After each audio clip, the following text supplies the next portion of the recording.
Hello and welcome back. Thanks for taking time supporting the channel and watching another video. This is part 4 of the simulator build. As you can see, this project has taken on a life of its own. It started out as just a simulator upgrade for myself, but now has morphed into a completely open source, free set of simulator plans for anyone interested in building it. So I will continue to move forward with the development and hopefully have some plans ready for you very soon. Let me give you an update on the progress since the last video. First, the simulator has a new name and identity. It is now called the AV8-1 Flight Simulator. So moving forward, you now know AV8-1 is the official name. The design work is pretty much done. I feel the design is solid and it will work out great as a standard platform which others can build and improve upon. I am now in the detailing and drafting stages. I am currently taking the 3D model and exporting the parts and pieces into the layout program to develop the fabrication and construction documents that the builder will use to construct the AV8-1. Let me show you a few sneak peeks of the construction documents. These plans will be in PDF format and designed to be printed on 8.5 inch by 11 inch single-sided paper. I recommend printing all of them out and placing them in order in a large 3-ring binder. This will keep them organized for the builder as they fabricate and construct the simulator. And just a note, please don't reference or use any of these drawings for construction yet. They are still preliminary and constantly changing. Here we can see some of the floor framing plans. Each section will contain close-up construction details and assembly instructions. If you remember back to one of my earlier videos showing some electrical diagrams, the construction documents are consistent and laid out as clean and simple as I can possibly make them. The units are US standard architectural measurements. However, I will have metric millimeter equivalent callouts on all dimensions and on all pages. Let's now look at a preliminary view of the desktop and panel. Each section will start out with the basic components. The builder will fabricate each part from these drawings. After the parts are cut, they will be assembled. Each section will always contain the part fabrication drawings after the section title cover page. The assembly drawings, details, and instructions will be located at the end of each section. This is the primary framing section. Again, the component parts are listed first. The builder will fabricate each part and then assemble them, working through each section, page by page, in a specific order. The pages are laid out in a sequence that facilitates a logical fabrication and build process.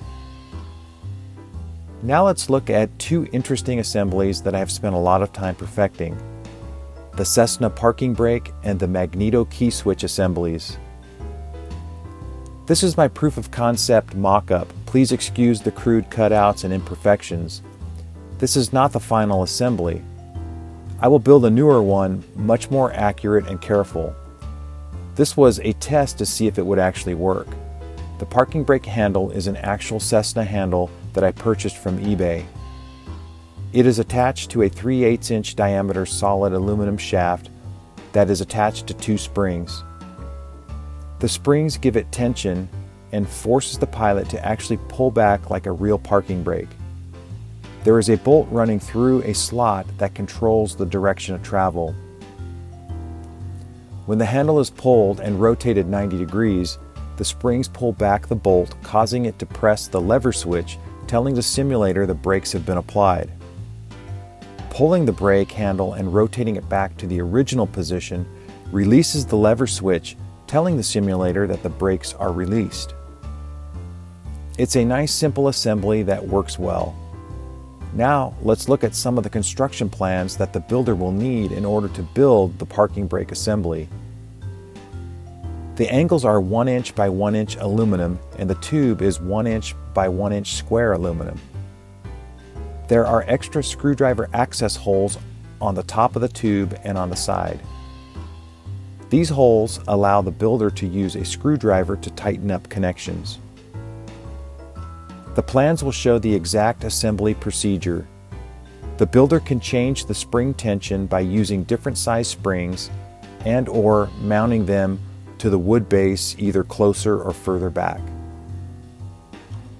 The entire parking brake assembly gets mounted upside down under the desktop and panel right below the pilot yoke controller.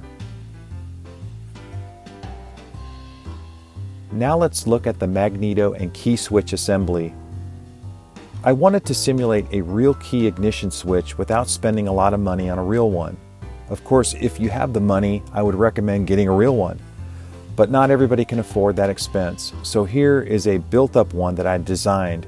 It's loosely based on a couple of designs floating around the internet. Made up of 3 1.5 by 1.5 by 1/8 inch angles and bolted together, holding a rotary switch and a key lock cam. Again, please don't judge my fabrication skills. This is just a proof of concept prototype. An inexpensive keyed drawer lock cam, a shaft coupler, and a 5-position rotary switch give the proper look and feel of a real ignition switch. There is a tension spring that allows the key to be turned momentarily to the starter position and then back to both magnetos, just like the real airplane. Here are some of the construction plans for the Magneto key switch assembly. Please note that the orientation of the rotary switch and the key lock are very important and need to be installed as accurately as possible in order for the assembly to work properly. The plans show the exact orientation. I really like how this one turned out. And finally, one last update worth mentioning. I have set up a basic web page that will house the construction documents and upcoming news announcements for the AV8-1. The website is www.av8-sim.com. Always check the website or continue to subscribe to my channel for updates. Either way, the website and YouTube channel will link you to the latest information, news, and videos. Well, that's it for now. I need to quit working on videos and get back to work drafting up the plans for the AV8-1. I hope you found this interesting and useful. Thanks again for watching, and fly safe.